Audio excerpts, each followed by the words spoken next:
El 30 de octubre de 1938, el cineasta Orson Welles, junto con su equipo de actores de la compañía Mercury, transmitió por el canal de la CBS de Nueva York una adaptación radiofónica de la novela La Guerra de los Mundos del escritor H.G. Wells. La narración causó una gran confusión y miedo entre los radioescuchas, que salieron a las calles histéricos y confundidos en busca de los marcianos que supuestamente invadieron la Tierra. La radiodifusora, puntual como siempre, anunció que el Teatro Mercurio entraba al aire. Orson Welles tomó la palabra y dio comienzo a la narración con voz pausada y amenazante. Ahora lo sabemos. Desde comienzos del siglo XX, el mundo fue observado de cerca por inteligencias superiores y violentas. Mientras la humanidad se ocupaba de sus pequeños asuntos, esos intelectos vastos, fríos y hostiles observaron al hombre con ojos de envidia, conspirando en contra de su lentitud y seguridad. La narración inicial duró unos minutos, luego se dio el pronóstico del estado del tiempo y se metió una canción para disfrutar de la interpretación de Ramón Roquello y su orquesta, transmitida desde el Hotel Park Plaza de Nueva York. Todo parecía normal hasta que de pronto cortaron la canción para dar un boletín urgente de la agencia de noticias Intercontinental. El boletín fue escueto.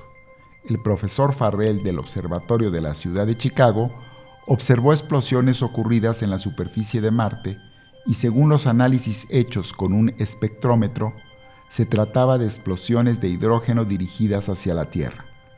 Además, pidió a los astrónomos sumar esfuerzos y observar hacia el planeta Marte con sus telescopios, información que fue confirmada más tarde por otros astrónomos, quienes describieron sus observaciones como chorros de fuego azul disparados por un fusil.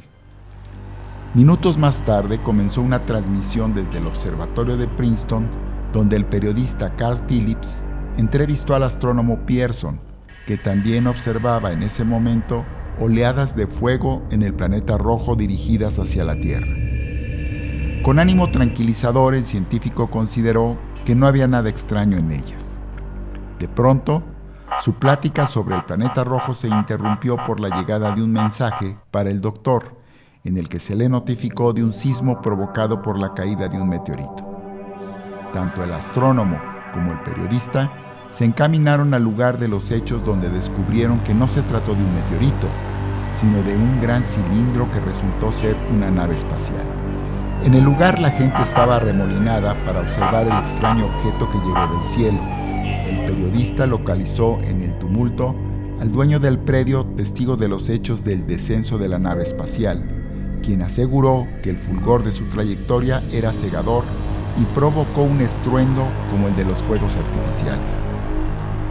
Para sorpresa de los presentes, de la nave desembarcó una tripulación de marcianos hostiles, reptiles de ojos negros y boca con forma de V, que lanzaron chorros de fuego contra la multitud. El arma se trataba de algo extraño, algo así como rayos térmicos dirigidos a través de un espejo que provocaron incendios por todos lados. En segundos el miedo se apoderó de las personas, que corrieron en todas direcciones despavoridas para salvar sus vidas, mientras los extraterrestres los alcanzaban con sus lenguas de fuego. En medio de la confusión se anunció que 6 militares murieron en plena lucha contra los invasores. Se decretó la ley marcial y el cuerpo con quemaduras de un reportero se encontró muerto en el lugar. La violencia de los visitantes causó mayor tensión y miedo entre los pobladores. Como alivio pasajero para resolver la emergencia, el gobierno mandó 700 militares armados hasta los dientes, que se dispusieron en cuadrillas para someter a los extraterrestres a punta de bayoneta. Sin embargo, tras una feroz lucha, los militares quedaron desparramados por el campo de batalla, aplastados por los pies de metal de un monstruo enorme que salió de la nave. En las inmediaciones donde sucedió el extraño evento, se reportó el caos que se vivió en la zona. El secretario de gobierno anunció la gravedad de la situación y convocó a la unidad, mientras que la llegada de más naves a la Tierra se multiplicó. El fuego creció y los marcianos desplegaron su poderoso armamento por todo el estado. Se llamó a la evacuación de la ciudad y se reportó la inminente derrota del ejército. La gente huyó despavorida bajo fuego respirando un vapor negro, espeso y venenoso, que rápidamente se extendió y mató como ratas a los que lo respiraron. Hasta aquí el pequeño resumen de la transmisión en directo realizada por Orson Welles, que siguió narrando junto a su compañía de actores la invasión y caída de más naves cilíndricas, de las que bajaron cientos de marcianos violentos con ánimos de conquista, en contra de los humanos temblorosos y rápidamente sometidos bajo su puño de hierro. Fue tan real esa transmisión en forma de reportaje noticioso hecha por Orson Welles y su grupo de actores, que la gente en verdad salió a las calles y entró en pánico.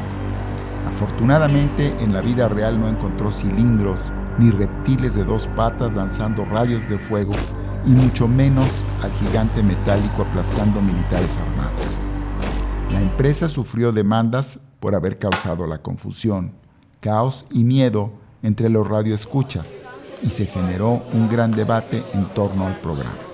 El programa radiofónico se estudia en las escuelas de periodismo y da mucho de qué hablar. Estos hechos demostraron el poder de los medios de comunicación para persuadir a su audiencia, así como el miedo que despiertan los extraterrestres y, en general, lo desconocido entre la muchedumbre. En miles de ocasiones desde aquella primera vez se han difundido noticias en periódicos, televisoras y redes sociales sobre la entrada de sondas espaciales desconocidas al sistema solar. Se ha reportado el avistamiento de objetos voladores de apariencia extraña en las inmediaciones de algún barrio o en descampado en algún lugar retirado de la ciudad. Suelen afirmar esas noticias que la NASA hizo tales o cuales descubrimientos de extraterrestres, o que desde el telescopio James Webb se registraron los avistamientos de seres de otros mundos, naves espaciales o ciudades iluminadas. Más de uno habrá sido engañado por estas noticias alarmistas e infundadas, lo cual me llevó a pensar en la necesidad de esclarecer desde un punto de vista científico el dilema sobre la existencia o no de vida extraterrestre. En este video abordaremos con rigor científico sobre la posible existencia de vida fuera de nuestro sistema solar. Para esclarecer este asunto, daremos respuesta a 3 preguntas. ¿Cómo se formaron las primeras células vivas? ¿Resulta posible afirmar o negar la existencia de vida extraterrestre? ¿Cómo podríamos comunicarnos con los extraterrestres? Desde que los seres humanos comenzamos a identificar nuestro lugar en el universo, a partir de las versiones ofrecidas por la ciencia y de las diferentes explicaciones cosmológicas de nuestro origen, la pregunta de si existe vida inteligente, además de la nuestra, en el universo, resulta una constante. Los debates que nacen diarios sobre la ufología son acalorados entre quienes creen ciegamente en la existencia de seres extraterrestres, que además juran haberlos visto sin mostrar pruebas concluyentes, y quienes niegan su existencia. ¿A qué bando perteneces, querido espectador? ¿Crees en los extraterrestres o niegas su existencia? Deja en los comentarios tus opiniones al respecto. Uno de esos debates que trascendió hasta nuestros días se dio entre el físico italiano Enrico Fermi y sus colegas Edward Teller, Herbert York y algún otro científico que se encontraba en la tertulia. Los 2 primeros pertenecieron al equipo de científicos que desarrollaron el Proyecto Manhattan en Estados Unidos para crear la primera bomba atómica. Al italiano se le puede considerar el padre del primer reactor nuclear por haber logrado la primera reacción en cadena con unas cuantas toneladas de grafito, cadmio y material nuclear en el proyecto conocido como CP1 en la Universidad de Chicago.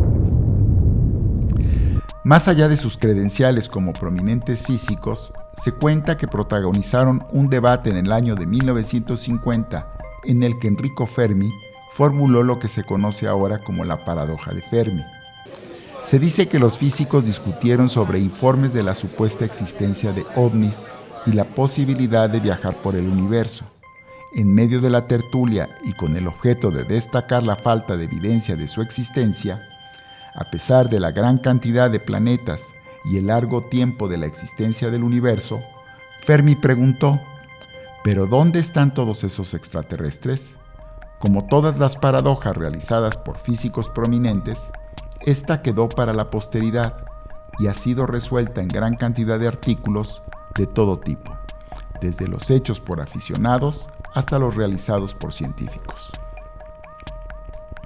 Aunque el tema de la vida extraterrestre está presente en el imaginario popular, la ciencia inició la búsqueda de respuestas con la llegada de la astrobiología. La astrobiología surgió por interés político y académico en el seno de la NASA, como apoyo a los programas de exploración espacial. La astrobiología estudia la vida como la conocemos en la Tierra, con el objeto de poder determinar las condiciones fundamentales que sirvieron para propiciar su aparición. A través de este conocimiento, podremos entender en qué otros planetas se pueden dar esas mismas condiciones para saber si puede o no haber vida en ellos y si pueden o no ser habitados por los humanos. Si bien es cierto que sabemos cuáles galaxias son como la nuestra y conocemos además las condiciones que hacen posible la vida en la Tierra, también es cierto que sabemos muy poco de la aparición de la vida. En efecto, se han observado millones de galaxias y sistemas solares muy similares al nuestro, por lo que la vida en otros mundos puede ser una realidad. Sin embargo, desconocemos cuál fue la chispa que originó la existencia de la primera célula con vida. Para muchos esa chispa se llama Dios, pero como la ciencia no se ocupa de cosas divinas, dejemos a la religión con sus asuntos. El salto de la química inorgánica a la bioquímica es muy escurridizo. La vida en nuestro planeta está basada en la organización de un conjunto de moléculas con propiedades extraordinarias. La ciencia define la vida con atributos operativos. Nos dice que lo vivo nace, crece, se reproduce y muere. Nos dice que la vida tiene propiedades químicas que están compuestas de moléculas orgánicas, formadas de carbono, hidrógeno, oxígeno, nitrógeno y otros elementos. Todo esto está muy bien, nos ayuda a entender la vida, pero ninguna de estas características es un rasgo exclusivo de los seres vivos. Lo que sí se trata de algo único para los seres con vida y que los distingue entre la vida y la muerte, son dos características que marcan una diferencia profunda entre lo que tiene vida y lo muerto. La primera se refiere a la capacidad metabólica y catalítica de los seres vivos. Los procesos metabólicos y catalíticos son aquellos que dan la capacidad al ser vivo para llevar al cabo reacciones químicas con las que puede transformar sustancias para obtener energía de forma rápida y eficaz que lo mantienen con vida. No es necesario recalcar la importancia que tiene para cualquier ser vivo alimentarse. Lo vemos en protozoarios, insectos, plantas o mamíferos, quienes procesan diferentes sustancias para mantenerse con vida. Lo segundo es su capacidad de procreación y replicación a una siguiente generación de células que las hace similares. Nos referimos, por supuesto, a la posibilidad única de los seres vivos de copiar y transmitir su material genético a sus descendientes, la cual es fundamental para la herencia y continuidad de las especies, ya que asegura que las características de los padres se transmitirán a los hijos, no solo a nivel celular, sino también de un sistema multicelular organizado a otro. Si observamos a nuestro alrededor, la vida está en todas partes, en microorganismos, insectos, plantas y animales. La vida surge en cualquier parte del mundo, en restos de alimentos, sobre piedras, en el mar o en las alturas. No importa a dónde vayamos, seguro encontraremos vida. Ante esta evidencia se creyó por muchos años en la existencia de la sopa primordial, un compuesto de elementos a partir de los cuales surgió la vida en nuestro planeta. A partir de esa creencia, durante siglos se creyó en la generación espontánea de la vida, lo cual de manera científica con el descubrimiento del microscopio quedó demostrado como algo falso. La vida no se produce de forma espontánea en un sistema inerte. Para demostrarlo se colocaron dos matraces, uno perfectamente esterilizado, cerrado y sellado en el que no surgió vida, otro abierto al medio ambiente, el cual en poco tiempo se pobló de microorganismos. Con lo cual quedó demostrado que la generación espontánea es un mito y que lo vivo procede de algo vivo. Los astrónomos saben con mucha certeza que la Tierra, al igual que el resto de los planetas del Sistema Solar, se formaron hace 4.550 millones de años. El Sol, como muchas otras estrellas, se conformó por el colapso de gas interestelar que se juntó por la atracción de la fuerza de la gravedad. A partir de ese movimiento convergente, empezó a girar sobre su eje debido a la ley de la conservación del momento. Su densidad fue en aumento y su temperatura creció. Debido a su rotación y a la fuerza de la gravedad, adoptó una forma esférica y tras 100.000 años de colapso, el gas de la envoltura se volvió muy opaco, por lo que el calor del núcleo ya no pudo escapar. Entonces la temperatura siguió en aumento y el colapso de materia hacia el centro creció hasta un punto que se estabilizó. Después de 10 millones de años de contracciones y dilataciones, nació una nueva estrella. La gran esfera de fuego recién formada, al girar desprendió materia y a partir de ese desprendimiento de material cósmico se formaron los planetas. Estos planetas quedaron sujetos a la gran esfera de fuego, debido a la fuerza de la gravedad que los mantuvo dentro de su órbita. Con el tiempo se fueron enfriando los planetas y así fue como se formó la Tierra y el resto de los planetas.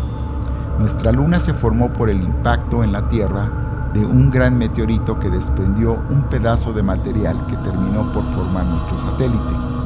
Las condiciones de su formación fueron muy violentas para el florecimiento de la vida, por lo que al parecer resulta imposible que la vida se haya formado en la Tierra. Más arriba observamos cómo se demostró que de algo inerte no se puede producir vida, entonces no hay de otra. La vida pudo haber llegado del exterior.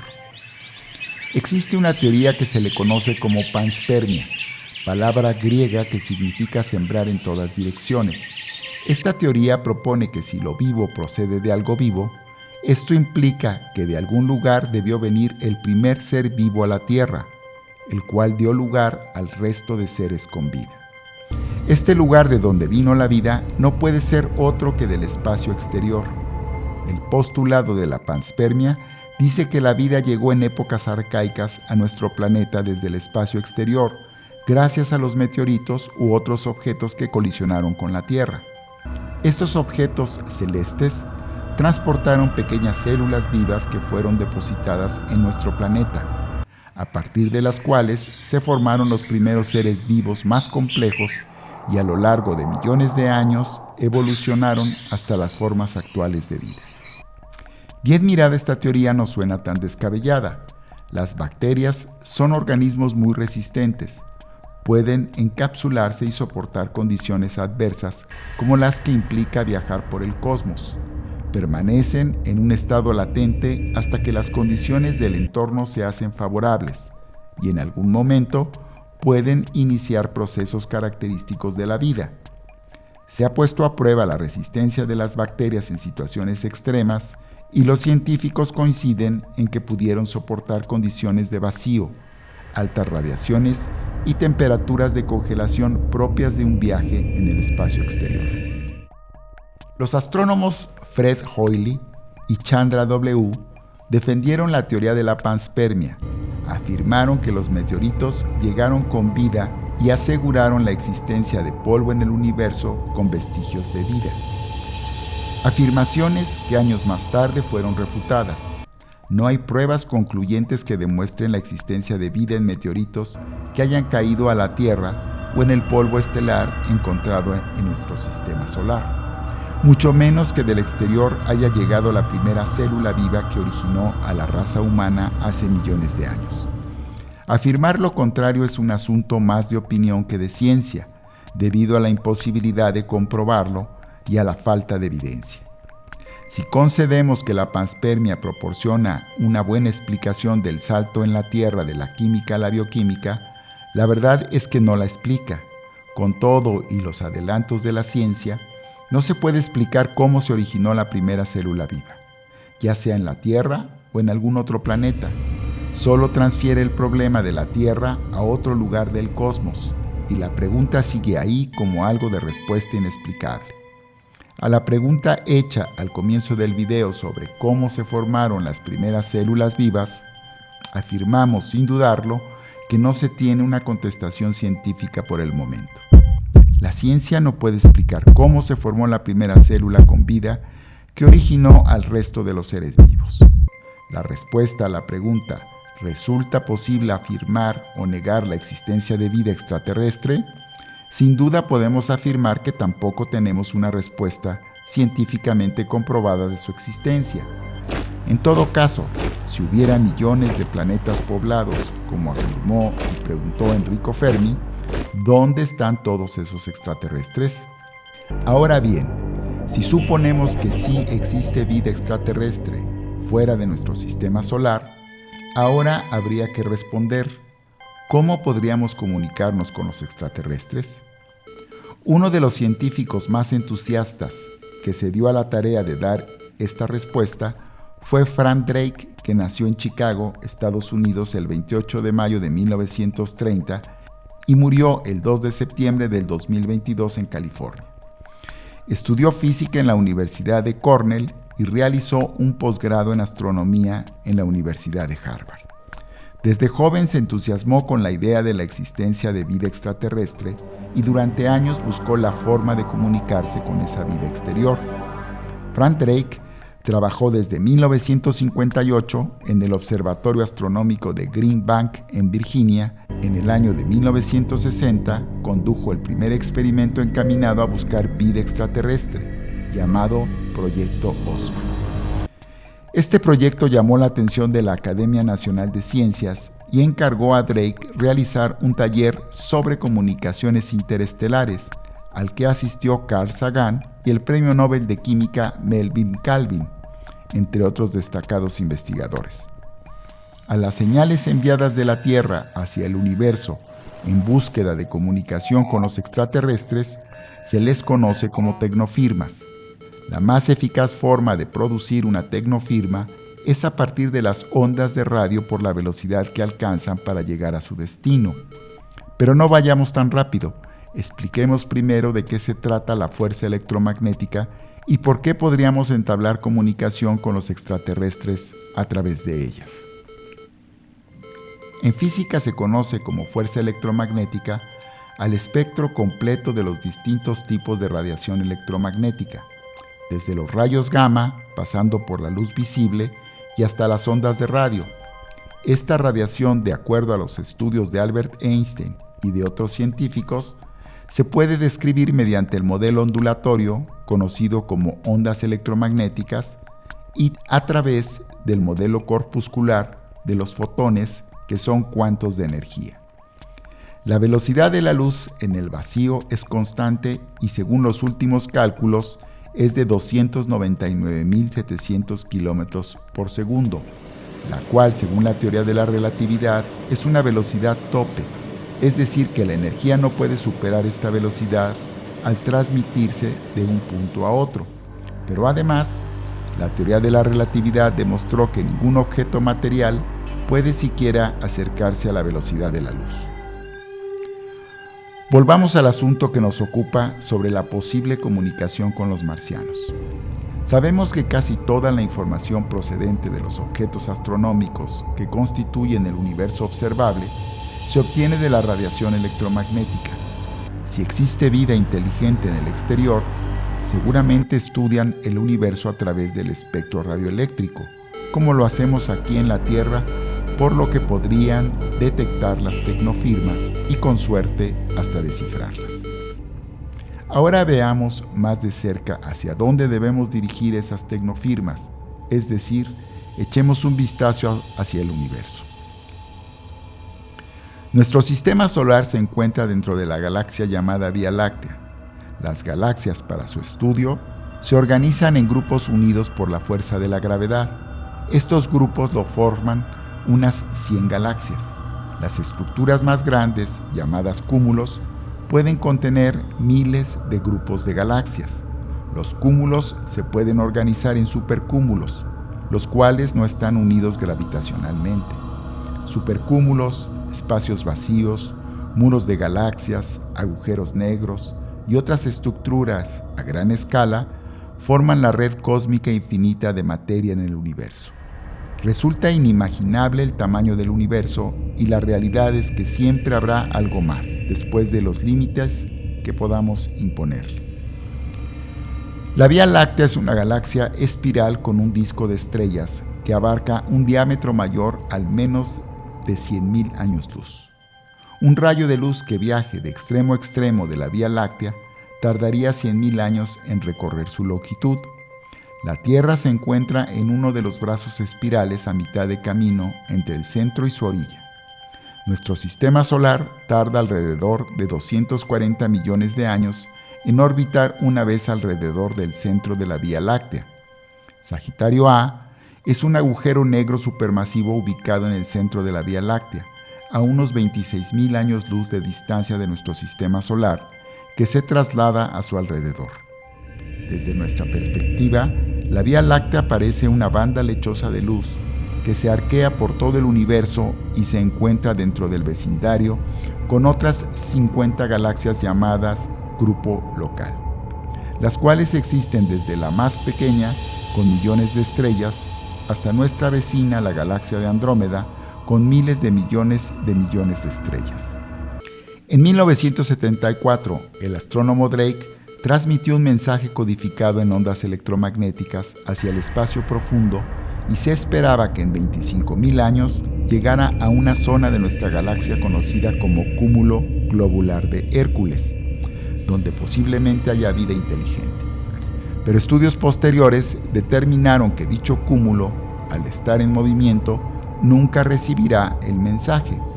De cualquier forma, si fuera recibido ese mensaje y contestado, tardaríamos 50.000 años en recibir la respuesta.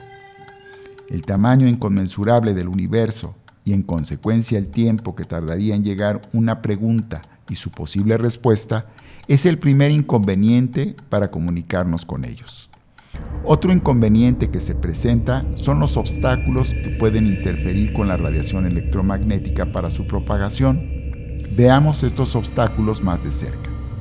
Para comenzar, diremos que no toda la radiación electromagnética se puede recibir del exterior y, en consecuencia, no toda podrá ser recibida por los extraterrestres.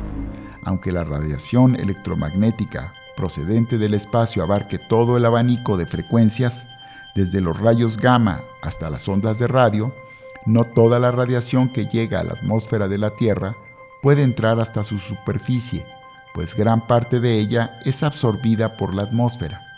Hay solo dos ventanas espectrales abiertas en el filtro de la atmósfera, por las cuales puede pasar radiación electromagnética. Una de ellas es la ventana óptica comprendida entre la luz ultravioleta y la infrarroja, es decir, la luz visible. La otra es la ventana que corresponde a las ondas de radio. Si la atmósfera puede construir una barrera para que una tecnofirma entre o salga de la Tierra, también los mismos astros celestes representan un obstáculo al desplazamiento de esas tecnofirmas que lo hacen en línea recta. Siendo realistas, las posibilidades de recibir una tecnofirma o de que los extraterrestres reciban una nuestra son mínimas, por no decir nulas. Con todo y que se desplacen a la velocidad de la luz y en unos minutos puedan llegar más allá del último de los planetas de nuestro sistema solar. Las ondas electromagnéticas no traspasan todos los objetos y pueden chocar en su viaje por el universo con objetos celestes que las podrían absorber como los agujeros negros o disipar como las grandes estrellas, lo que pudo haber sucedido a la tecnofirma enviada en 1974 por el físico Drake. La respuesta a la pregunta ¿cómo podríamos comunicarnos con los extraterrestres? Sería que a través de las ondas de radio o de la radiación electromagnética, mientras que la respuesta a la pregunta ¿cabe esperar que ellos se comuniquen con nosotros? Sería muy remoto o nulas las posibilidades de que pudiéramos recibir una señal de los extraterrestres.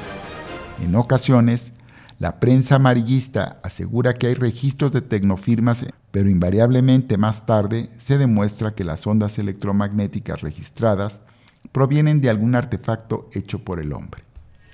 ante el gran tamaño del universo y las posibilidades mínimas de poder enviar una tecnofirma con éxito de respuesta, y mucho menos una nave, habría que calcular cuántos mundos civilizados podrían existir allá afuera en el espacio.